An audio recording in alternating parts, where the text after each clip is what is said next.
Katsopas. Morjesta ja tervetuloa takaisin Terosedän talliin. Mä en annutkaan huomata teitä, kun olin niin tohkeessani tuon viimeisimmän hankinnan kanssa.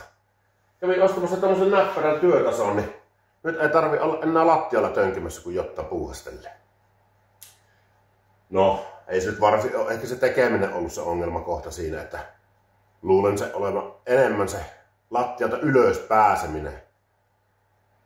Kyllä se aika raadollista katsottavaa olisi ehkä teistäkin, jos 15 minuutin jaksosta ukko könyää 10 minuuttia ylös.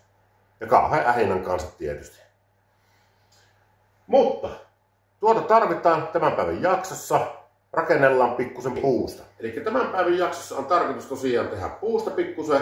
Ja ajatuksena on rakentaa tuommoinen kynttiläalusta. Mielellään sen näköinen, että se kehtaa esille laittaa. Siinä on työstettävä materiaali, liimapuulevyä ja uskomaton patentti.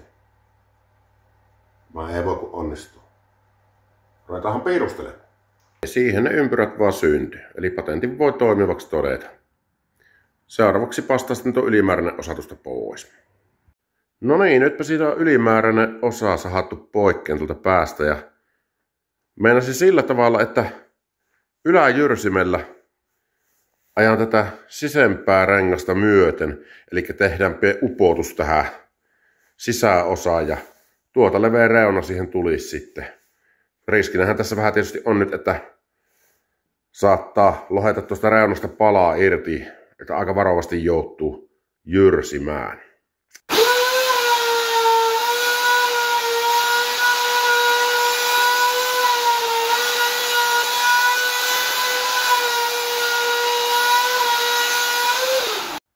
Joo, kyllä on pölystä ja sotkusta puuhaa. Piti ihan hetkeksi keskeyttää ja ottaa pikkusen hengityksen suojata tuohon naamalla, että on pikkusen miellyttävämpi tehdä.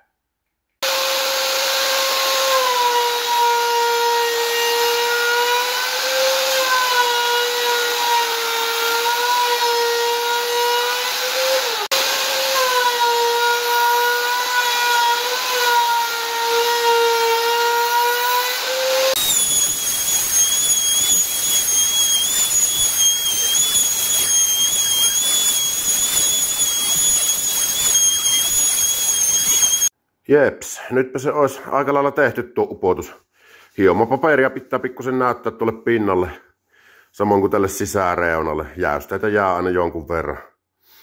Ja näissähän on sitten hyvä lähteä sillä tavalla hiomaan, että aloittaa karkeammalla paperilla ja sitten pikkuhiljaa hienontaa sitä, että saa parhaimman lopputuloksen. Nyt olisi reunatkin poistettu tuosta ympäriltä. Sitten ruvetaan hiomaan. Joo, valitin tähän semmoset paperien karkeudet kuin 80, 100, 180 ja vielä 240. Pitäisi tulla ihan ok näillä karkeuksilla. Sitten vaan hulluna pyöritellään.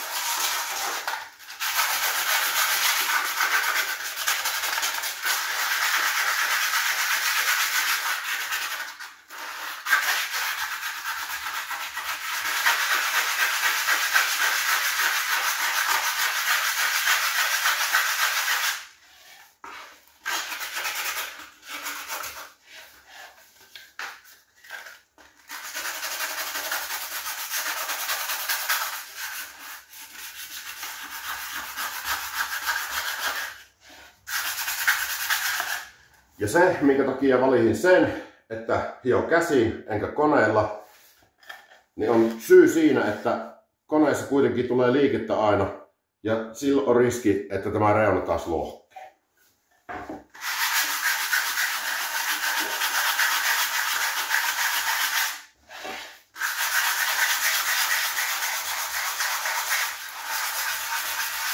No niin, nytpä sitä olisi hinkattu oikein rutoosti ja voidaan siirtyä seuraavaan vaiheeseen.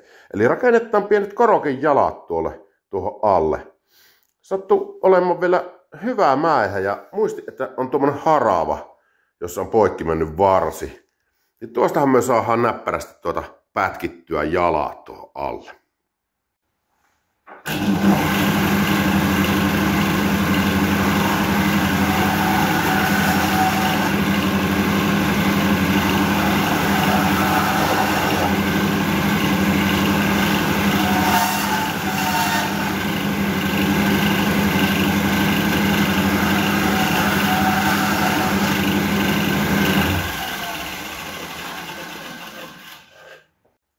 tehdään upotukset korokin jaloille.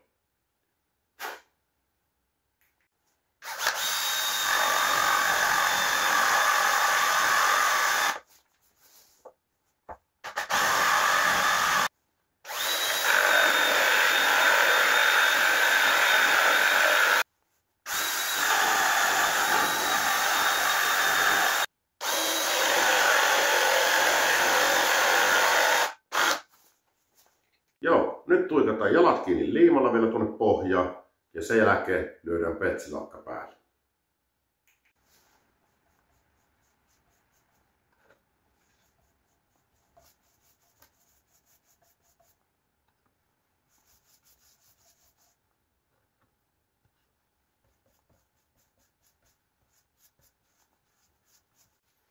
No niin, homma on saatu valmiiksi.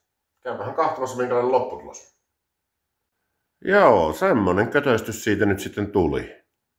Jos nyt ei mikään kaunotar, niin ei nyt ehkä ihan kauheikka. Tälleen nopealla aikataululla niin voisi sanoa, että ihan ok lopputulos.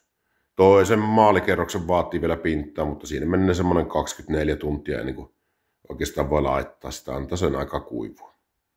Nyt vaan toivotaan, että muut perheenjäsenet hyväksyy pöydälle. Semmonen oli tämänkertainen jakso Teron sedän tallissa. Mulla vielä hommat jatkuu tässä. Pitää nimittäin loppusiivous tehdä, että on mukava tulla taas puuhastelemaan talliin uudestaan.